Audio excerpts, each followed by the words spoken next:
Here's a question from Samvilla. I would like for you to demonstrate how to properly cut dry hair into layers. I love all your work, and your YouTube and your website are all my mentors. Lots of laughs. I love you. I love you too, Samvilla. Thanks for the question.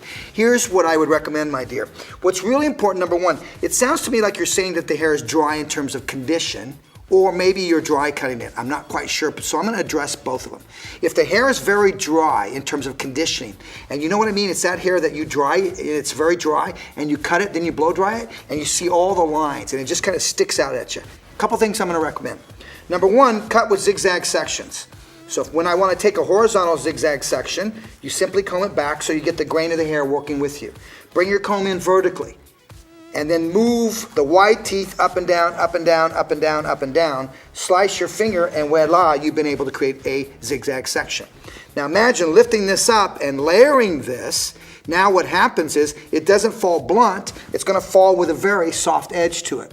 You see, the last thing you want to do with that dry hair that's very stiff, you don't want to cut blunt, hard lines. It's just going to make it a lot stiffer. That's number one. Number two would be this.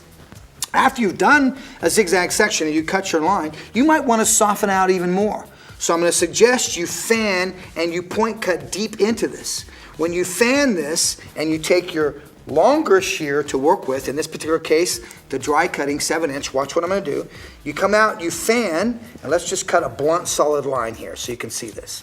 Okay, so when I have that dry hair that's really kind of stiff, that coarse dry hair, come in to it and fan and point cut deep into it. Once again, that's going to soften that out and make it a lot easier so you don't see any of the cutting marks into it, which a lot of times happens with dry hair.